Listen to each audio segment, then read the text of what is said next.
All right, ladies and gentlemen, today officially marks a full week of Cowboys training camp being past us, and today we're going to talk about what we have learned during this training camp period thus far.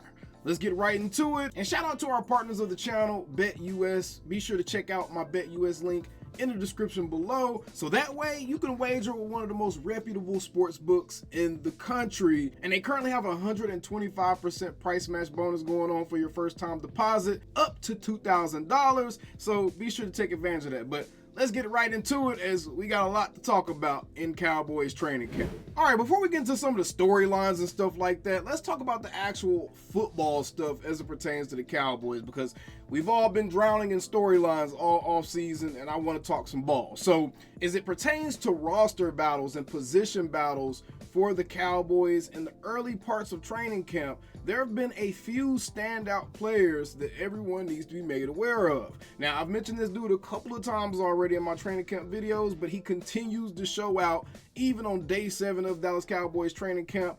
Tyron Billy Johnson is acting a fool, and he was actually getting in some work with the ones today in practice. So keep an eye out for Tyron Billy Johnson, because that's a name that I've probably heard more than anybody else so far as the wide receiver room goes. Brandon Cooks is Brandon Cooks. You pretty much know what you're going to get from him. A nice, consistent veteran that's going to be a reliable presence there that can stretch the field a little bit, right? Jalen Tolbert, he's also making some strides. We've been hearing some positive things about him, but I've also seen some room for growth still as well, where he's dropping some balls or he's not finishing the catch all the way through and allowing the DBs to get a hand in there. Jalen Brooks, have heard his name pop up a couple of times, but out of all the receivers so far, Tyron Billy Johnson seems like he's the star of the show, as he's catching passes and deep bombs no matter who's throwing in the ball, whether it's Dak, Trey Lance, Cooper Rush.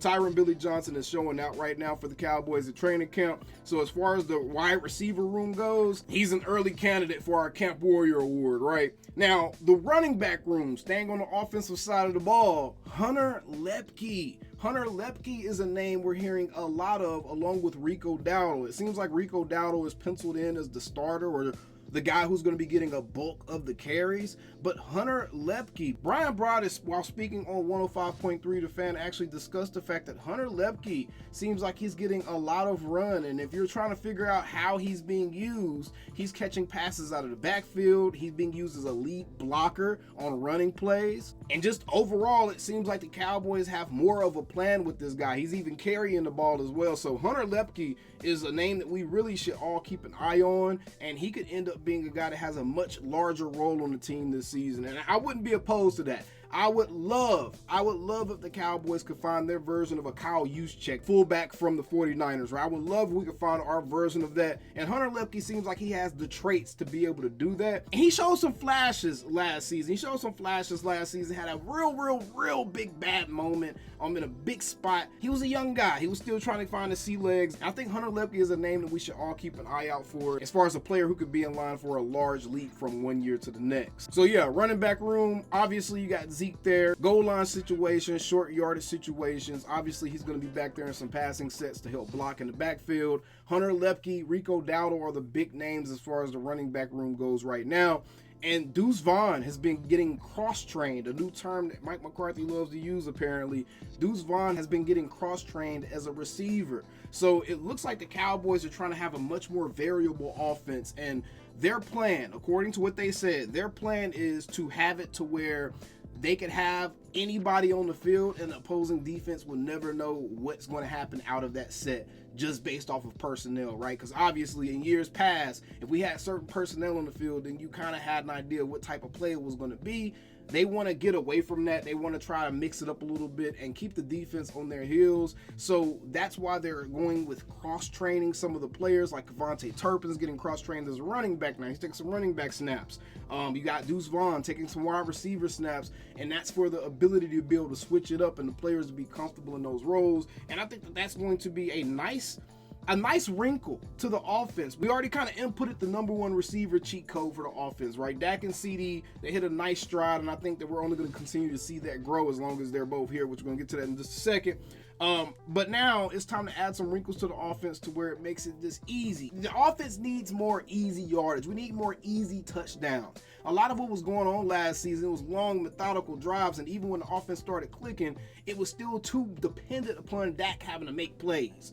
We need more easy plays being drawn up for the offense, and the way you do that is you make it to where the defense doesn't know what's coming. So I love the idea of trying to use these guys in more than one way instead of just trying to use them in a traditional sense, especially if they're guys that are capable of doing so. So that's the update on the offense as far as the skill positions go. Now, there is another update I want to touch on, and this one is kind of interesting because Brock Hoffman seems to have taken a firm grasp on that center position, and it seems like it's his position to lose as of right now. Brock Hoffman's having a strong training camp. He's been training with Duke Manyweather as well, just like Tyler Guyton and the rest of these guys. So it's good to have an embarrassment of riches on the offensive line, okay? That's all I'm gonna say. If Cooper Beebe ends up having to sit the bench this season because Zach Martin's our starting right guard and Brock Hoffman plays awesome at center, then good. That's great for us, because what that means is when we lose Zach Martin next season, because it's inevitable, he's more than likely either going to retire or he's just not going to be here because Cowboys aren't going to be able to afford him, right?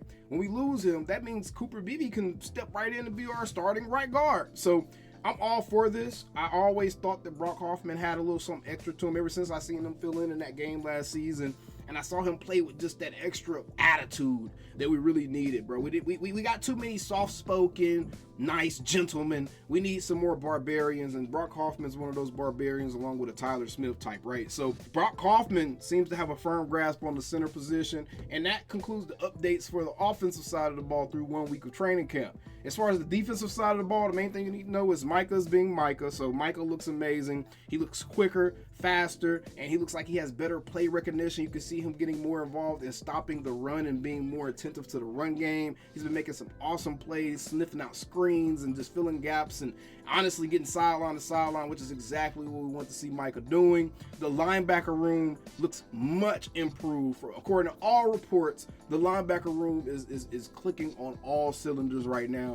And I think as Cowboys fans, that is one part of the team that we can expect for sure to see some improvement in, right? There's not a lot of certainty across this roster as far as where we're going to see improvement. I think the linebacker room is definitely one of the places we're going to see that guaranteed improvement. Eric Kendricks, DeMarvion Overshown, Marissa Luafau, all these different guys, they're all showing out. Even the dude from the UFL, we saw him get a pick off of Trey Lance the other day, Willie Harvey Jr. So the linebacker room just looks faster, they look stronger, they look more capable of stopping the run. They're doing a better job of filling their run gaps, and just overall the linebackers look a lot better for the Cowboys as of right now than they did last season. As far as DBs go, Wanye Thomas having a strong camp so far. Kalen Carson, our rookie, having a strong camp so far. Both of those guys, I suspect, will end up being starters for this team at some point. I think Kalen Carson is going to ultimately end up being our nickel guy.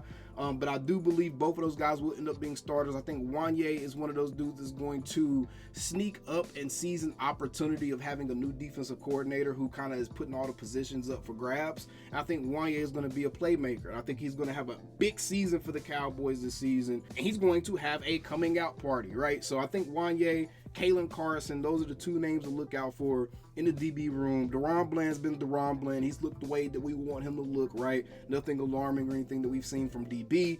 And yeah, obviously, we know the issues with the defensive line. So just all in all, this is with the defense in general. I think the success of that unit is going to depend on whether or not the new philosophies and the things that Mike Zimmer are bringing to the defense, whether or not they're going to translate and whether or not they're going to work ultimately, right? Apparently, Mozzie Smith is having a solid training camp so far. He's doing a much better job of holding his blocks. And Zim says he's seeing what he needs to see out of Mozzie. And by all accounts, Zimmer's defense has been flying around. They've been reacting better to shifts and motions that the offenses are doing. So they have better plans for what they need to do when they start seeing the offense moving around a little bit. And obviously that Mike Zimmer vaunted defensive scheme has been in effect, that he's been able to sneak some pass rushers in pretty much running free on certain plays because he confuses people on defense. That's what he does. So that's pretty much everything that we learned about the roster for the Dallas Cowboys during the training camp period so far. Now, as far as any storylines, the main one and the only ones we really care about right now, the Sam Williams injury, how are we going to bounce back from that? We signed 2 dudes from Dollar Tree, so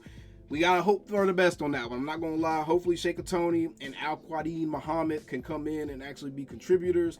Best of luck to those guys. I know I'm making jokes, but it's just the content, man. People be getting sensitive, man. Some of the players, bro, they be so sensitive when people don't say stuff that they want to hear. They so used to hearing what they want to hear all the time. I'm playing, bro. It's a joke. Golly. But on top of that, we also have the contracts still looming over our heads as Cowboys fans. So at some point, they got to get these contracts done. And I'm honestly just baffled. I mean, Dak, okay, cool. Maybe he is going to be here. Maybe he isn't. Okay, I'm starting to kind of get a little bit nervous. I mean, being completely realistic, if this thing drags along to where Dak hasn't signed yet by the time the season starts, I legitimately think he's probably going to end up not being here after next season. We're still going to be the Dak Attack Show. The color scheme may change just a little bit on my profile picture, but we're still going to be the Dak Attack Show. We're still going to cover Cowboys. We're also going to keep up with Dak Prescott and whatever he got going on in his new team. So we're just going to kind of expand our coverage a little bit. That's all that's going to happen. I'm letting y'all know now because I know people are wondering and like, oh, what's going to happen?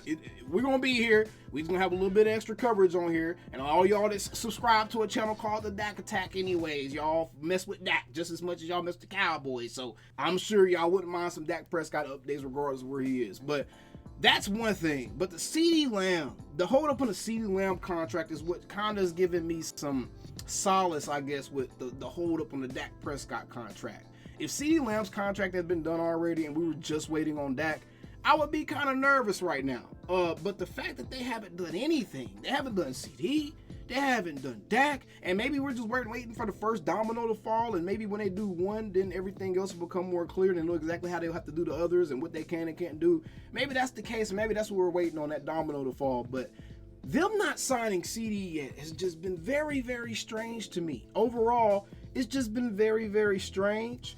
And I'm not really sure what's going on, why they're waiting so long to pay CeeDee Lamb.